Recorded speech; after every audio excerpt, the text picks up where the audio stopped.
آج کی ویڈیو کا عنوان ہے سائنس ورسز اسلام۔ میں ہوں آپ کا دوست، آپ کا ہوسٹ وقاص انجم۔ تو ہمارے ساتھ جڑے رہیے اور ویڈیو کو لائک کریں اور شیئر کریں۔ ہزاروں سالوں تک اسٹرونامرز یونیورس کے بارے میں بیسک سوالوں سے جوجھ رہے تھے۔ 1920 کے شروع تک یہ مانا جاتا تھا کہ یونیورس ہمیشہ سے موجود ہے، اس کا سائز فکسڈ ہے اور چینج نہیں ہو رہا۔ لیکن 1912 میں امریکن اسٹرونامر ویسٹو سلیفر نے ایسی ایک ڈسکوری کی جس نے اسٹرونامرز کی یونیورس کے متعلق سوچ کا رخ بدل ڈالا۔ سلیفرز نے نوٹس کیا کہ گلیکسیز بڑی سپیڈ سے زمین سے دور جا رہی ہیں۔ یہ آبزرویشنز پہلی بار ایکسپینڈنگ یونیورس تھیوری کو سپورٹ کر رہی تھیں۔ 1916 میں البرٹ آئنسٹائن نے اپنی general theory of relativity formulate کی، جس میں بتایا گیا تھا کہ یونیورس یا تو ایکسپینڈ ہو رہی ہیں یا پھر کانٹریکٹ ہو رہی ہیں۔ ایکسپینڈنگ یونیورس تھیوری کی کنفرمیشن فائنلی 1929 میں ایک امریکن اسٹرونامر ایڈون ہبل کے ہاتھوں ہوئی۔ گلیکسیز سے نکلنے والی روشنی کی ریڈ شفٹس کو آبزرو کر کے ہبل نے جانا کہ گلیکسیز فکس پوزیشن میں نہیں ہیں، بلکہ ان کی سپیڈ پروپورشنل ہے۔ اس آبزرویشن کی ایک ہی ایکسپلینیشن تھی کہ یونیورس ایکسپینڈ ہو رہی ہے۔ ہبل کی یہ ڈسکوری اسٹرونامرز کی ہسٹری میں ایک بڑی کامیابی مانی جاتی ہے۔ 1929 میں انہوں نے ویلوسٹی ٹائم ریلیشن پبلش کیا، جو ماڈرن کاسمولوجی کی بنیاد ہے۔ آنے والے سالوں میں مزید آبزرویشنز کے ساتھ ایکسپینڈنگ یونیورس تھیوری کو سائنٹسٹ اور اسٹرونامرز نے ایکسیپٹ کر لیا۔ عجیب بات ہے کہ ٹیلیسکوپ کی بنیاد بھی نہیں ہوئی تھی، اور ہبل کے اپنے لا پبلش کرنے سے بہت پہلے حضرت محمد صلی اللہ علیہ وآلہ وسلم نے اپنے صحابہ کے ساتھ قرآن کی ایک ورس پڑھی جس نے الٹیمیٹلی یہ بتایا کہ یونیورس ایکسپینڈ ہو رہی ہے۔ آیت کا ترجمہ ہے، اور آسمان کو ہم نے طاقت سے پیدا کیا اور ہم ہی اس کو پھیلانے والے ہیں۔ قرآن کی وحی کے زمانے میں سپیس کا ورڈ نہیں تھا۔ لوگ زمین کے اوپر جو ہے اس کے لیے ہیون یعنی جنت کا لفظ استعمال کرتے تھے۔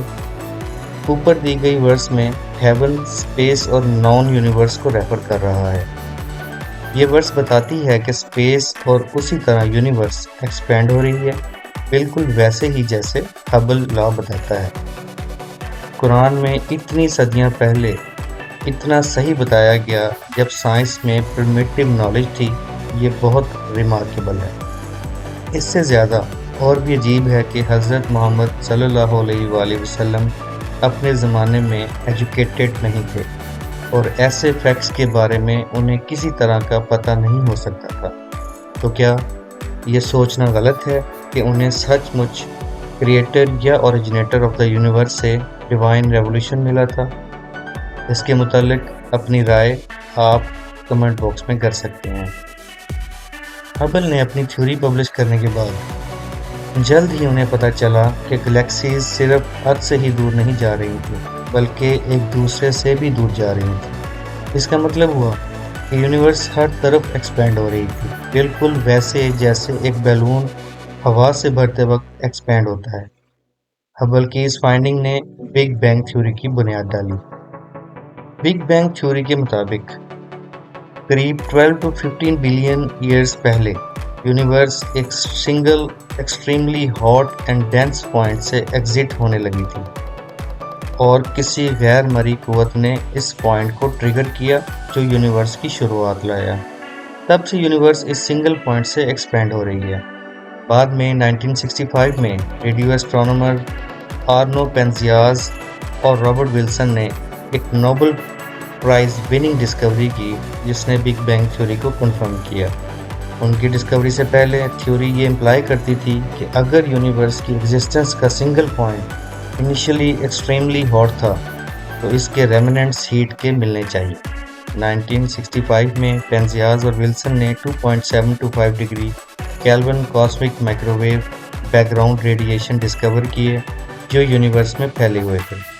اس سے سمجھ آیا کہ یہ ریڈیشن بگ بینگ کے انیشل سٹیجز کے ریمننٹ ہیں۔ آج کے ٹائم میں بگ بینگ تھیوری کو زیادہ تر سائنٹسٹ اور ایسٹرونومرز ایکسیپٹ کرتے ہیں۔ قرآن میں بھی اس بارے میں مینشن ہے، اور آیت کا ترجمہ ہے، وہ اللہ ہے جو آسمانوں اور زمین کو پیدا کرنے والا۔ ایک اور آیت ہے، اس کا ترجمہ ہے، کیا وہ نہیں جو آسمانوں اور زمینوں کو پیدا کرنے والا ہے؟ جی ہاں، اور وہ جاننے والا خالق ہے۔ جب وہ کسی چیز کا ارادہ کرتا ہے تو وہ کہتا ہے ہو جا، اور وہ ہو جاتی ہے۔ سبحان اللہ۔ قرآن میں یہ بھی مینشن ہے، ایک اور آیت، اس کا ترجمہ بیان کر رہا ہوں۔ کیا کافروں نے غور نہیں کیا کہ آسمان اور زمین ایک دوسرے سے جڑے ہوئے تھے؟ پھر ہم نے ان کو الگ کر دیا اور پانی سے ہر جاندار چیز بنائی، پھر کیا وہ ایمان نہیں لائیں گے؟ تو ناظرین، الحمدللہ اسلام ایک مکمل مذہب ہے۔ ایسی بہت سے راز جن تک رسائی قرآن پاک کی ریسرچ سے ہی ممکن ہوئی ہے، لیکن المیہ یہ ہے کہ مسلمانوں نے اس کتاب کو صرف چومنے کی حد تک رکھا ہوا ہے۔ کوشش کریں، اس کا مطالعہ کریں ترجمہ اور تفسیر کے ساتھ، یقین مانیے آپ کے دماغ کے دروازے کھلنے شروع ہو جائیں گے۔ ہمیں اپنی دعاؤں میں یاد رکھیں۔ امید ہے آج کی انفارمیٹیو ویڈیو آپ کو پسند آئی ہوگی۔ ویڈیو کو لائک کریں اور ہمارے چینل کو سبسکرائب کرنا مت بھولیے گا۔ ملتے ہیں نیکسٹ ویڈیو میں۔ شاد رہیں، آباد رہیں۔ اللہ حافظ۔